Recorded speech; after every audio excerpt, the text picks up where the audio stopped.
நிலையான புகழுக்குரிய தூய்மை மிகு நற்கருணைக்கு எல்லா காலமும் ஆராதனையும் புகழும் ஆட்சியும் உண்டாக கடவது. நிலையான புகழுக்குரிய தூய்மை மிகு நற்கருணைக்கு எல்லா காலமும் ஆராதனையும் புகழும் ஆட்சியும் உண்டாக கடவது. நிலையான புகழுக்குரிய தூய்மை மிகு நற்கருணைக்கு எல்லா காலமும் ஆராதனையும் புகழும் ஆட்சியும் உண்டாக கடவது.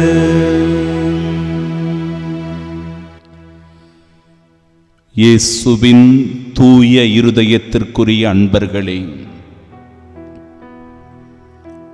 திருப்பாடல் 123 இரண்டாவது இறை வார்த்தை சொல்லுகிறது, பணியாளரின் கண்கள் தன் தலைவனின் கைதனை நோக்கி இருப்பது போல, பணிப்பெண்ணின் கண்கள் தன் தலைவியின் கைதனை நோக்கி இருப்பது போல, எம் கடவுளாகிய ஆண்டவரே, நீர் எமக்கு இறங்கும் வரை எம் கண்கள் உம்மையே நோக்கியிருக்கும். ஆண்டவர் மீது நம் கண்களை பதிய வைப்போம். இயேசுவின் தூய இருதயத்திற்கு நம்மையும் நம் குடும்பத்தையும் அர்ப்பணம் செய்வோம். இயேசுவின் இதயத்தை மனநோகம் செய்த தருணங்களுக்காக மனம் வருந்துவோம். அவருடைய தூய இருதயத்திலிருந்து வடிகின்ற இரத்தம் நம் ஒவ்வொருவருடைய பாவங்களுக்காக அவர் சிந்திய இரத்தம். தன் சொந்த இரத்தத்தாலேயே அவர் நம்மை மீட்டு கொண்டிருக்கிறார். அன்பு சகோதரனே, சகோதரியே, முழுமையாக இயேசுவிடத்தில் ஒப்பு கொடுப்போம். பாவங்களுக்காக மனம் வருந்துவோம். இயேசுவின் அன்பு சீடர்களாக வாழ, அவரின் அன்பு சாட்சிகளாக இந்த உலகத்தில் திகழ வரம் வேண்டி மன்றாடுவோம். உங்கள் பதில், ஆண்டவரே உம்மை போற்றுகின்றோம். ஆண்டவரே உம்மை போற்றுகின்றோம். ஆண்டவரது இல்லத்திற்கு போவோம் என்ற அழைப்பை நான் கேட்டபோது அகமகிழ்ந்தேன். ஆண்டவரே உம்மை போற்றுகின்றோம். எருசலேமே, இதோ நாங்கள் அடியெடுத்து வைத்து உன் வாயில்களில் நிற்கின்றோம். ஆண்டவரே உம்மை போற்றுகின்றோம். எருசலேம் செம்மையாக ஒன்றித்து கட்டப்பட்ட நகராகும். ஆண்டவரே உம்மை போற்றுகின்றோம். ஆண்டவரின் திருக்குலத்தார் அங்கே செல்கின்றனர். இஸ்ரேல் மக்களுக்கு இட்ட கட்டளைகளுக்கு இணங்க ஆண்டவரது பெயருக்கு அவர்கள் நன்றி செலுத்துவார்கள். ஆண்டவரே உம்மை போற்றுகின்றோம். அங்கே நீதி வழங்க அரியணைகள் இருக்கின்றன. அவை தாவீது வீட்டாரின் அரியணைகள். ஆண்டவரே உம்மை போற்றுகின்றோம். எருசலேமில் சமாதானம் நிலைத்திருக்கும்படி வேண்டிக் கொள்ளுங்கள். உன்னை விரும்புவோர் வளமுடன் வாழ்வார்களாக. ஆண்டவரே உம்மை போற்றுகின்றோம். உன் கோட்டைகளுக்குள் அமைதி நிலவுவதாக. உன் மாளிகைகளில் நல்வாழ்வு இருப்பதாக. ஆண்டவரே உம்மை போற்றுகின்றோம். உன்னுள் சமாதானம் நிலவுவதாக என்று நான் என் சகோதர சகோதரிகள் சார்பிலும் என் நண்பர் சார்பிலும் உன்னை வாழ்த்துகின்றேன். ஆண்டவரே, உம்மை போற்றுகின்றோம். நம் கடவுளாகிய ஆண்டவரின் இல்லம் அங்கே இருப்பதால் உன்னில் நலம் பெருகும்படி நான் மன்றாடுவேன். ஆண்டவரே, உம்மை போற்றுகின்றேன். அன்பு நிறைந்த சகோதர சகோதரிகளே, ஆண்டவர் இயேசு குடும்பங்களை ஆசிர்வதிக்கிறார். இன்றைக்கு குடும்பங்களில் பலவிதமான பிரச்சனைகளை நாம் சந்திக்கிறோம். புதிதாக திருமணமாகிற தம்பதியர்கள் மத்தியில் அதிக முரண்பாடுகள், அதிகமான மனஸ்தாபங்கள், மன வருத்தங்கள். இதனால் விரைவிலேயே அவர்கள் மனவிலக்கு பெறுவதற்காக போய்விடுகிறார்கள். ஒருவர் மற்றவரோடு சேர்ந்து வாழ முடிவதில்லை. ஒருவர் மற்றவருக்கு விட்டு கொடுப்பதில்லை. ஒருவர் மற்றவரை புரிந்து கொள்வதில்லை. ஒருவர் மற்றவரை சார்ந்து வாழ பழகுவதில்லை. இதனால் மன வருத்தங்கள், மன விரோதங்கள், சண்டை சச்சரவுகள், குடும்பத்தில் குழப்பங்கள், பெரியோரை மதிக்காத நிலை, இப்படிப்பட்ட குடும்பங்கள் அதிகமாக இருக்கின்ற இந்த தருணத்தில் ஆண்டவர் நமக்கு வெளிப்படுத்துகிற இறை வார்த்தைகளின்படி நாம் நடக்க நம்மையும் நம் குடும்பத்தையும் இயேசுவின் தூய இருதயத்திற்கு ஒப்புக் கொடுப்போம். இந்த நற்கருணை நாதரின் முன்பாக நம் கணவனை, மனைவியை, நம் பிள்ளைகளை ஒப்புக் கொடுத்து செபிப்போம். ஆண்டவருடைய வார்த்தை மத்தேயு நற்செய்தி 19வது அதிகாரம் 4 முதல் 6 வரை உள்ள இறை வார்த்தைகள். அவர் மறுமொழியாக, படைப்பின் தொடக்கத்திலேயே கடவுள் ஆணும் பெண்ணுமாக அவர்களை படைத்தார் என்று நீங்கள் மறைநூலில் வாசித்ததில்லையா என்று கேட்டார். மேலும் அவர், இதனால் கணவன் தன் தாய் தந்தையை விட்டுவிட்டு தன் மனைவியுடன் ஒன்றித்திருப்பான், இருவரும் ஒரே உடலாயிருப்பர். இனி அவர்கள் இருவர் அல்ல, ஒரே உடல். எனவே கடவுள் இணைத்ததை மனிதர் பிரிக்காதிருக்கட்டும் என்றார். ஆண்டவரின் அருள் வாக்கு. கிறிஸ்துவே உமக்கு புகழ்.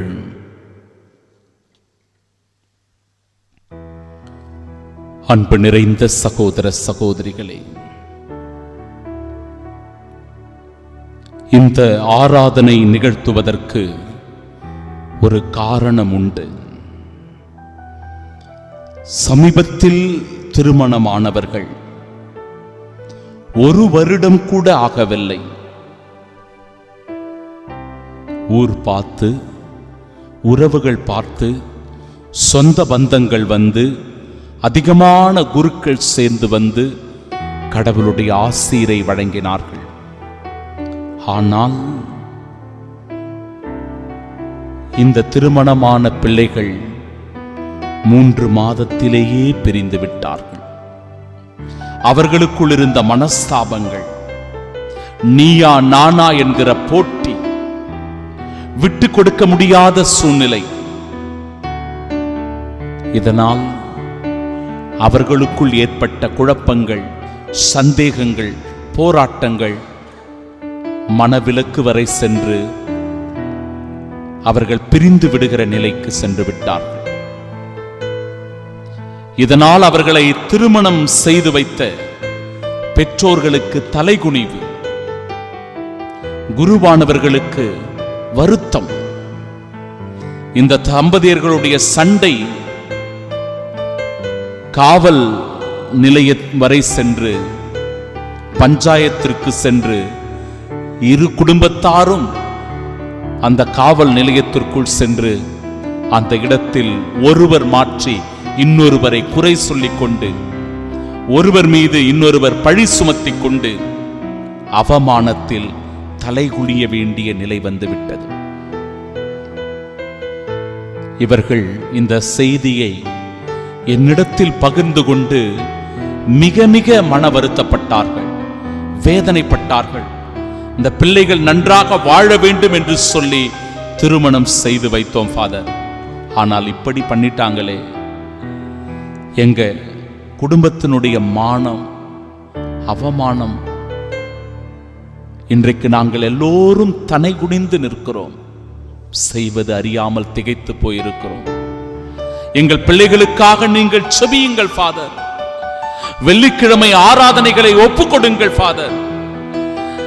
பிரிந்து போயிருக்கிற சூழ்நிலையில் இருக்கிற தம்பதியர்கள் திடம் கொள்ள வேண்டும், ஆண்டவரில் இணைய வேண்டும், அவர்களின் குடும்பங்கள் புதுப்பிக்கப்பட வேண்டும்.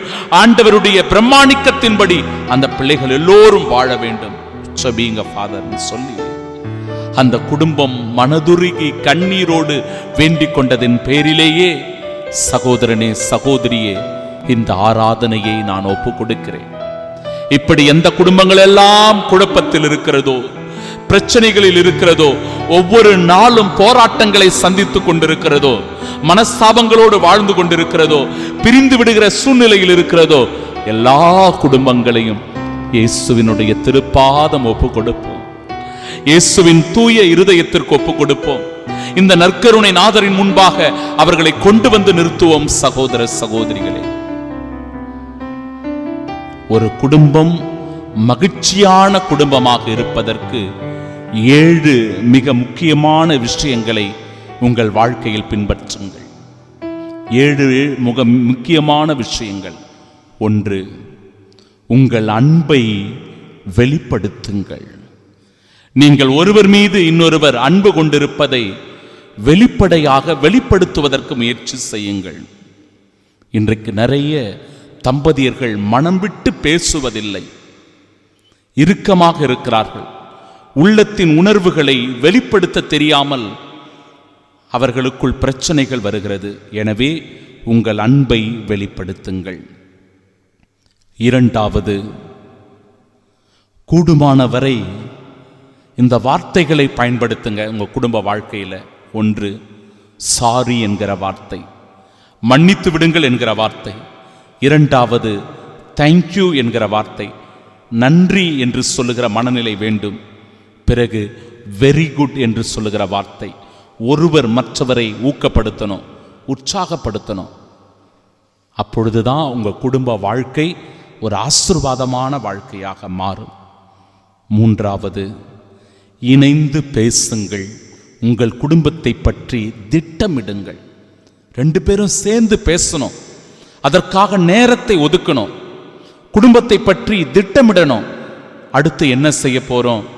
நாம் போய்கொண்டிருக்கிற பாதை சரியான பாதையா? எல்லாம் சரியா போயிட்டு இருக்கா? திட்டமிட வேண்டும். இணைந்து பேச வேண்டும். ஒருவர் மற்றவர் இருவரும் சமம் என்கிற நிலை. நான் தான் பெரியவன், நீ தான் பெரியவ, நீ அதிகமாக சம்பாதிக்கிற, நீ வேலைக்கு போற, நீ வேலைக்கு போறதில்லை, இப்படிப்பட்ட விஷயங்களை கொண்டு வரக்கூடாது. ஒருவர் மற்றவரை மதித்து சமமாக பேசி பழக வேண்டிய சூழ்நிலை வேண்டும். 4வது, பிள்ளைகளோடு உங்களுடைய நேரத்தை செலவிடுங்கள். இன்றைக்கு நிறைய பெற்றோர்கள் பிள்ளைகளோடு நேரத்தை செலவிடுவதில்லை. பொருட்களை வாங்கி கொடுக்கிறோம், அவங்களுக்கு தேவையானதை செய்கிறோம். ஆனால் நாம் நம்மளை எப்பொழுதும் பிஸியாக வச்சுக்கிறோம். பிள்ளைகளோடு நேரத்தை செலவிடுவதே கிடையாது. பிள்ளைகளோடு நேரத்தை செலவிட வேண்டும். அவர்களுக்காக நேரத்தை ஒதுக்க வேண்டும். ரொம்ப முக்கியம். 5வது காரியம், பொருட்களை விட உறவுகளுக்கு முக்கியத்துவம் கொடுங்க. இன்னைக்கு நிறைய பொருட்களை வாங்குகிறோம், வாங்கி குவிக்கிறோம், வீடுகளில் சேர்த்து வைக்கிறோம். என்ன பிரயோஜனம்? உறவுகளை வளர்க்க வேண்டும், உறவுகளுக்கு முக்கியத்துவம் கொடுக்க வேண்டும், பெரியோர்களை மதிக்க வேண்டும், பிள்ளைகளை அரவணைக்க வேண்டும், ஒருவர் மற்றவரை தேற்ற வேண்டும். அதுதான் ரொம்ப முக்கியம். 6வதாக, கடுமையாக உழையுங்கள். சோம்பேறித்தனமோ ஊதாரித்தனமோ குடி போதை போன்ற பழக்கங்களுக்கு அடிமையாக இருப்பதோ கூடாது. கடுமையாக உழையுங்க. உங்க குடும்பம் முன்னேற, உங்க குடும்பம் நல்ல நிலைக்கு வர, உங்க குடும்பம் மேன்மையாக போற்றப்பட ஒருவர் மற்றவர் கடுமையாக குடும்பத்தில் உழைக்கணும். உழைத்து வாழ்க்கையில் முன்னேறுவதற்கான முயற்சிகளை நாம் செய்யணும். 7வதாக, கடவுளுக்கு முதன்மையான இடத்தை, முக்கியத்துவத்தை தர வேண்டும்.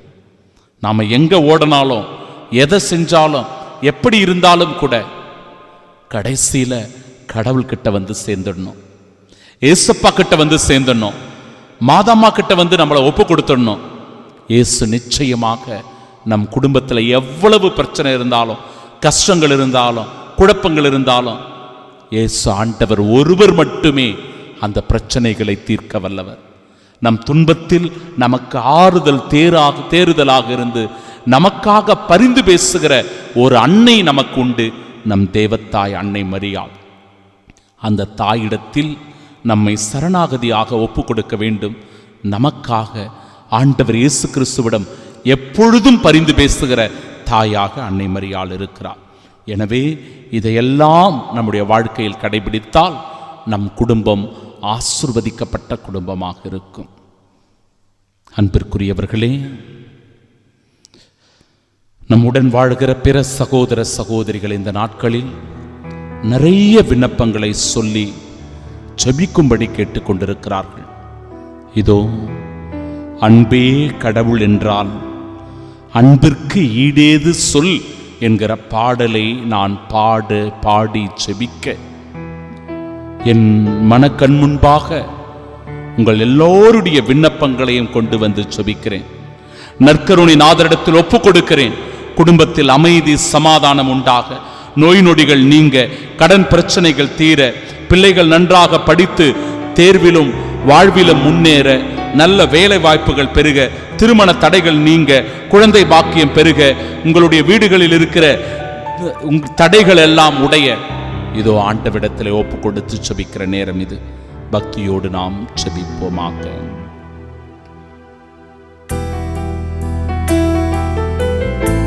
இயேசு ஆண்டவரே,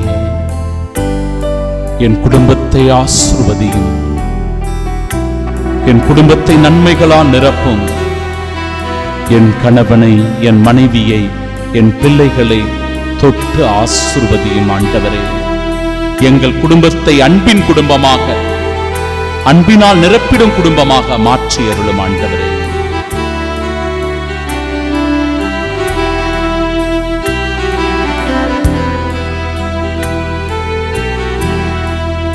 அன்பே கடவுள் என்றார், அன்புக்கு ஈடேது சொல். அன்பே இன்பம் என்றார், அன்புக்கு விலையேது சொல். அன்பே கடவுள் என்றார், அன்புக்கு ஈடேது சொல். அன்பே இன்பம் என்றார், அன்புக்கு விலையேது சொல். அன்பே கடவுள் என்றார், அன்புக்கு ஈடேது சொல்.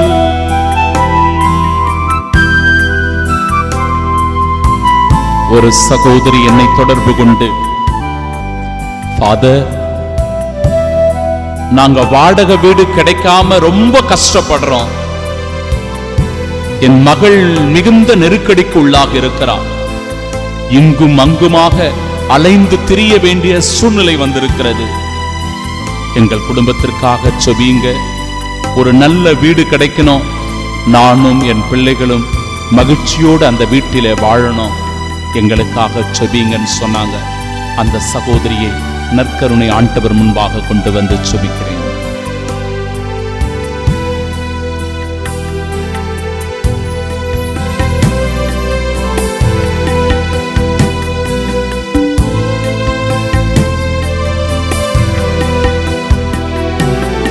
மன்னோர்கள் மொழி பேசினும் அன்புக்கு ஈடாகுமா? மன்னோர்கள் மொழி பேசினும் அன்புக்கு ஈடாகுமா?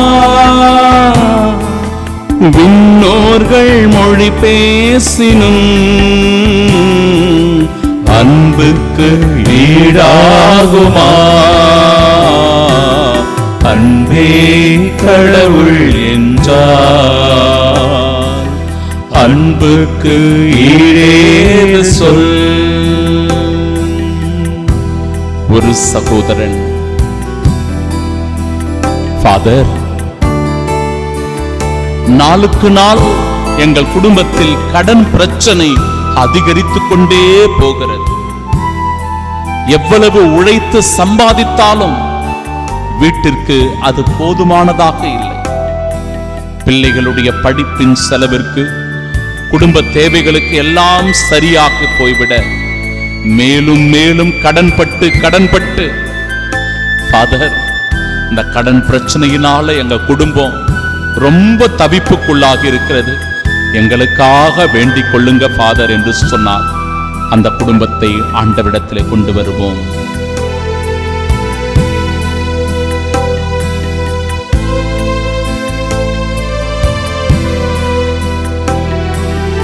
இறைவாக்கு சொல்வரமும்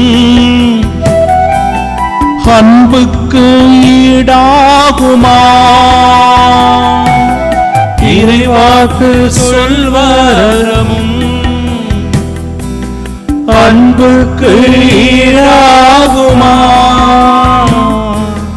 மறைபொருள் உணர்பொருளும்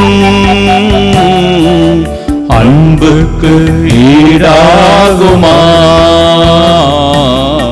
அன்பே கடவுள் என்றார், அன்புக்கு ஈடேது சொல். அன்பே இன்பமென்றார், அன்புக்கு விலையேது சொல். அன்பே கடவுள் என்றார், அன்புக்கு ஈடேது சொல். ஒரு குடும்பம், ஃபாதர், என்னுடைய பிள்ளை வெளிநாட்டிற்கு போக வேண்டும் என்று சொல்லி பலமுறை முயற்சி செய்து கொண்டே இருக்கிறான். அவனுக்கு வரவேண்டிய விசா தடையாக இருக்கிறது. என் மகனுக்காக செபிங்க. அவன் படிப்பிற்கு ஏற்றபடி நல்ல ஒரு வேலை கிடைக்கணும். நாங்க ஒரு கஷ்டப்படுற குடும்பம். என் பிள்ளை அப்படி போய் எங்காவது வேலை செஞ்சாதான் எங்க குடும்பம் இன்னும் கொஞ்சம் மேல வரும் ஃபாதர். என் பிள்ளைக்காக செபிங்க ஃபாதர்னு சொன்னாங்க. அந்த பிள்ளையை ஒப்பு கொடுப்போம்.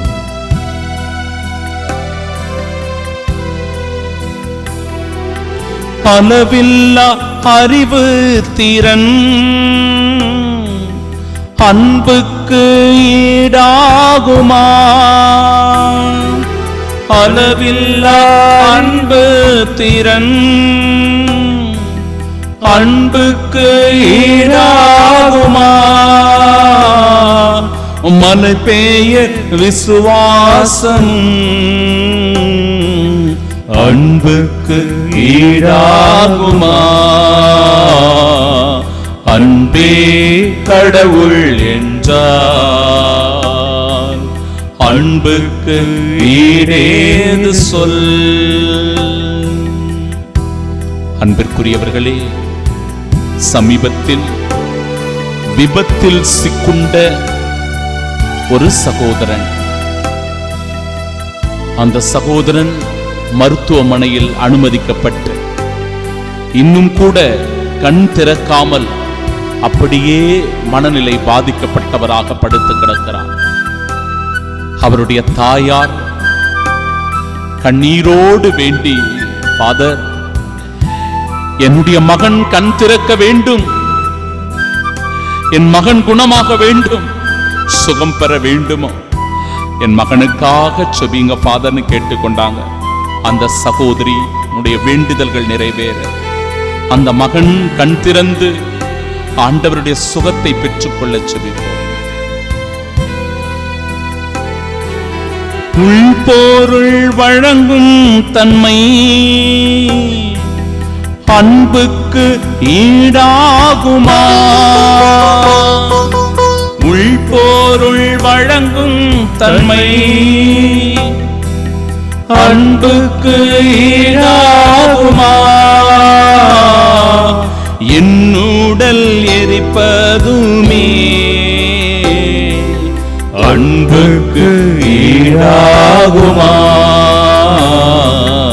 அன்பே கடவுள் என்றார், அன்புக்கு ஈடேது சொல். ஒரு வயதான பெரியவங்க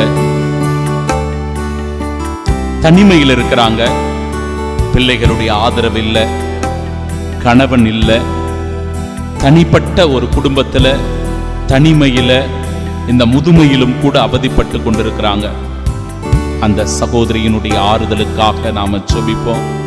அந்த தாயார் தனிமையில் இல்லை, ஆண்டவர் அவரோடு இருக்கிறார் என்கிற உணர்வை பெற்று திடமும் ஆற்றலும் பெற்றுக்கொள்ள இதோ அந்த தாயாருக்காக இந்த நேரத்தில் சிறப்பாக ஜெபிப்போம்.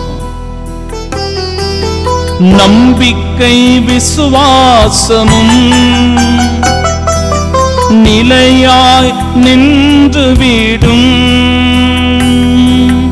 நம்பிக்கை விசுவாசமும் நிலையாய் நின்று விடும்.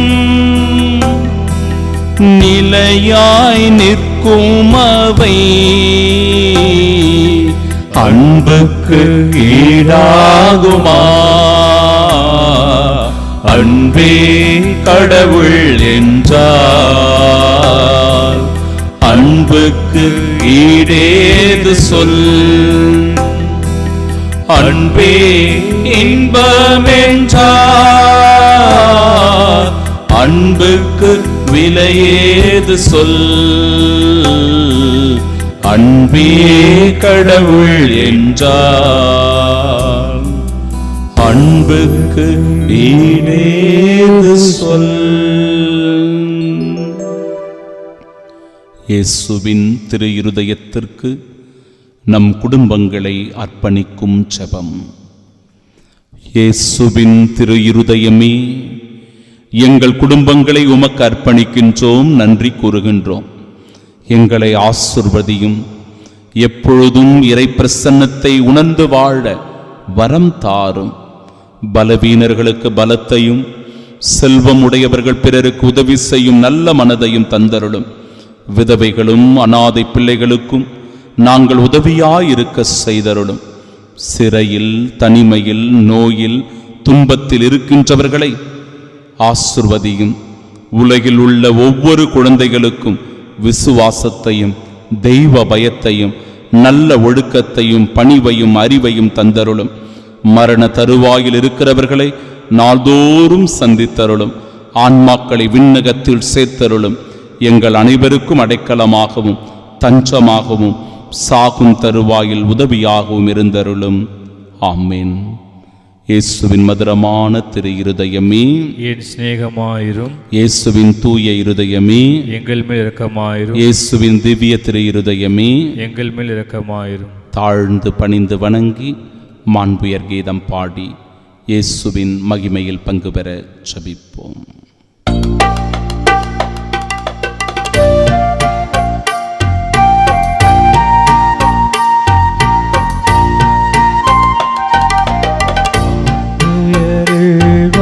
சாரணத்தை தாழ்ந்து பணிந்து ஆராதிப்போம்.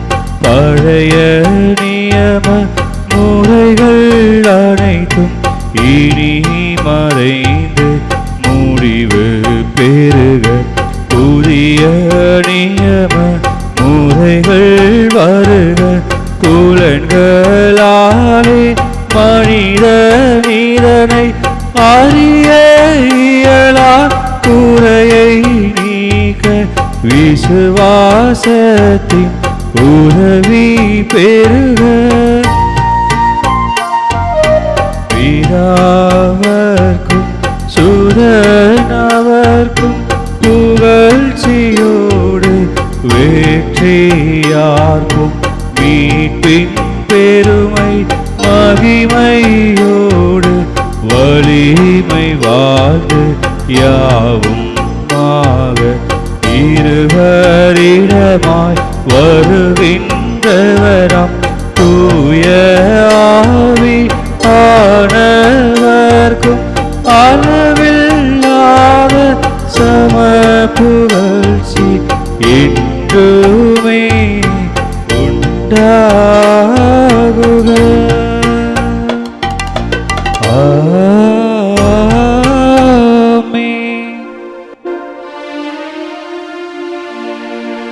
மன்றாடுவோமாக.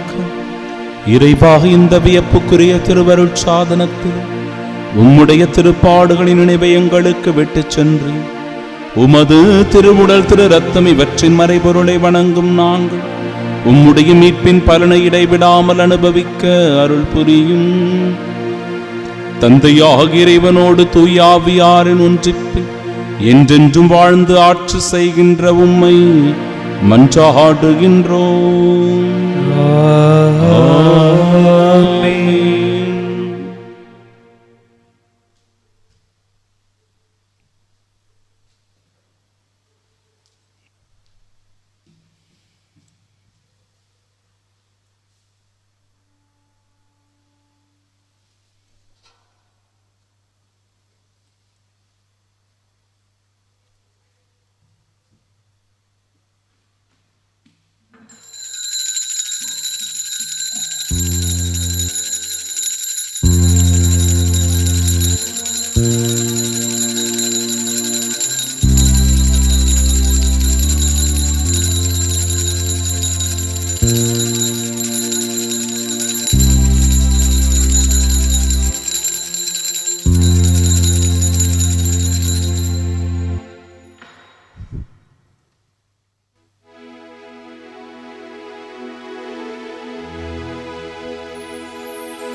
நிலையான புகழுக்குரிய தூய்மை மிகு நற்கருணைக்கு எல்லா காலமும் ஆராதனையும் புகழும் மாட்சியும் உண்டாக கடவுள்.